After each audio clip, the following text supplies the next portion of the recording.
Okay, this is a supplementary video to cover lesson 76 in your textbooks, factoring the difference of two squares. I'll give you a moment to pause the video, open up your textbooks to page 275, factoring the difference of two squares. Go ahead and pause it now.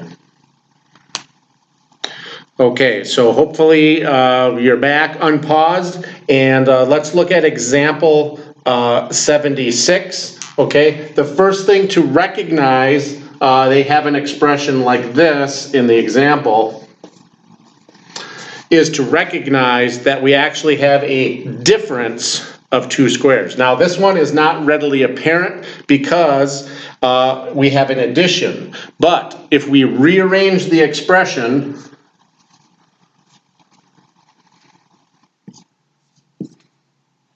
we notice our expression becomes a difference of two squares.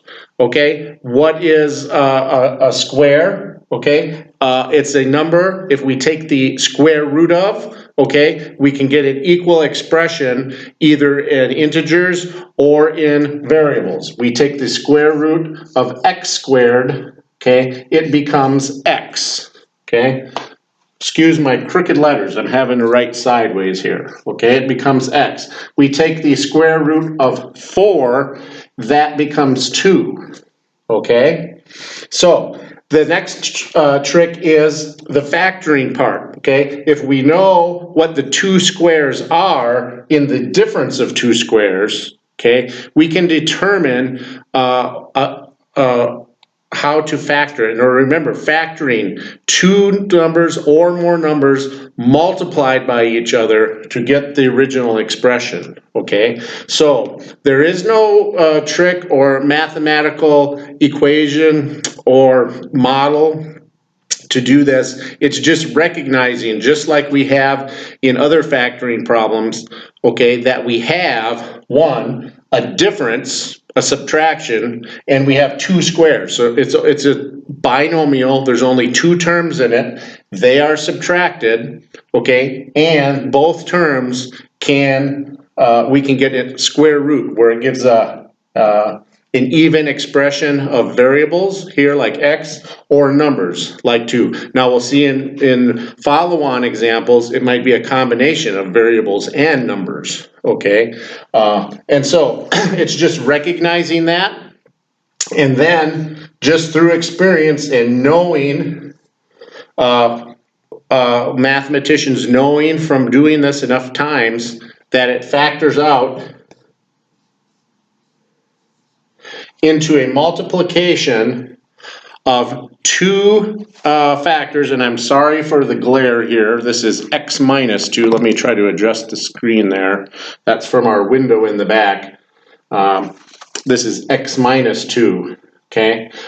We call these two conjugates. They're the exact same term, except one of the middle, the expressions is an addition, and the other is a subtraction. Let me put that one over here so you can see it better without the glare. Okay?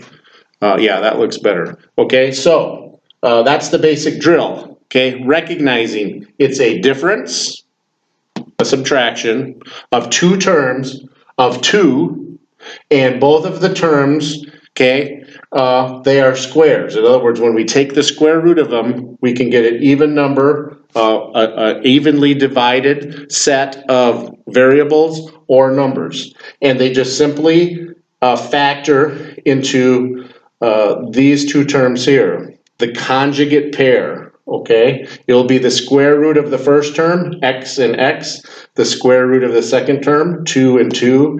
One of those gets a subtraction, a negative, one of those gets a positive. These are called conjugate pairs, okay? Go down to your next example, 76.2.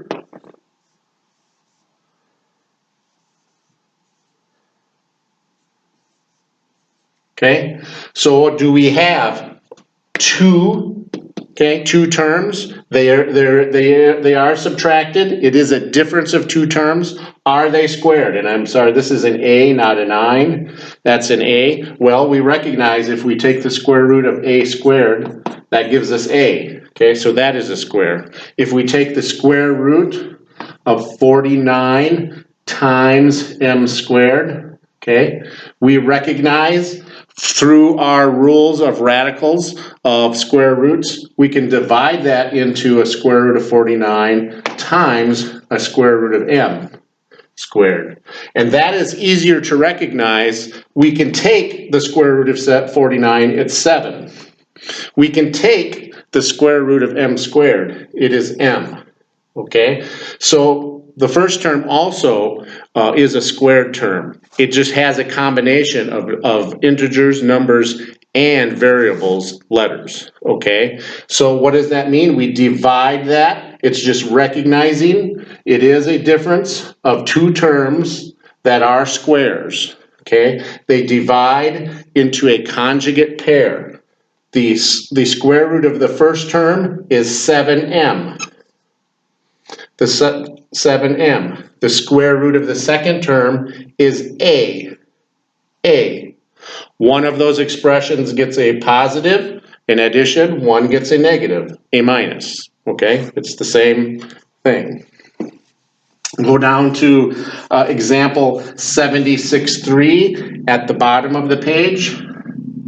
Okay, they're starting to combine a number of things going on now, and again, this is A. Okay, we have two terms here.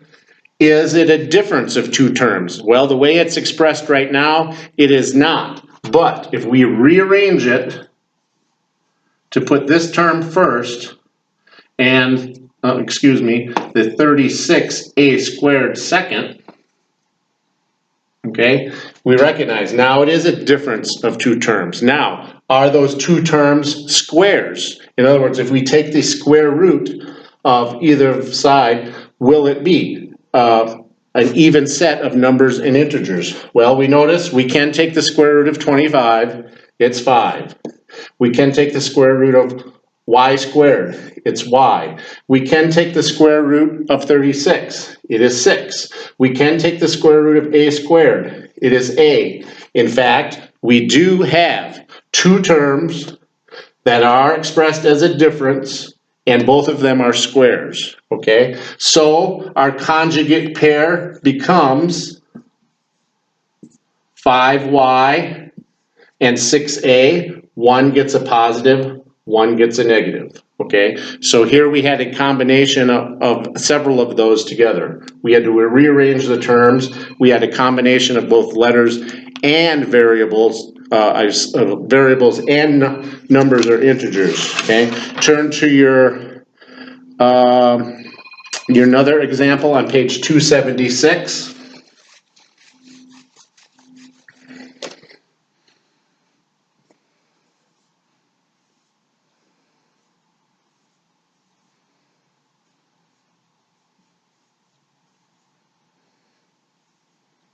And again, they've done that same thing to us, not expressing it as a difference. So let's rearrange it as a difference.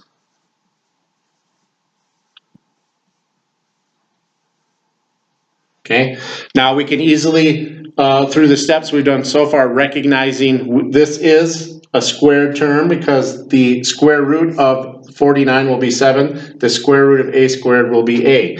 Now, it's a little different, more difficult to determine is the second expression a square because it now has two variables in it. Okay.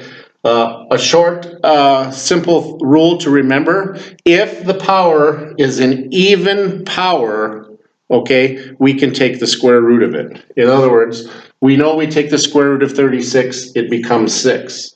When we take the square root of x to the 6, remember, what is that saying? And again, I'm sorry for the glare, let me move that over.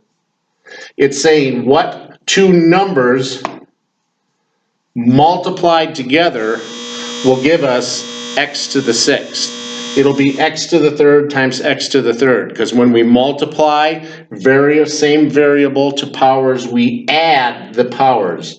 3 plus 3 will equal x to the sixth. Okay, so if our power of any variable is an even power, we know we can take the square root of it. It will be half of that power, x to the third. Similarly, y to the fourth, it's to the fourth power, the square root will be y to the second power. Okay, in this case, these are your two this is your two square rooted terms. Okay, one of the factors will be that conjugate pair. The other factor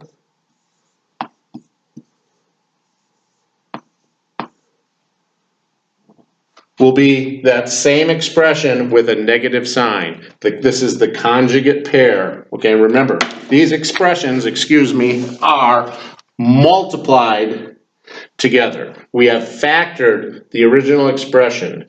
Two terms multiplied together now to get the original expression.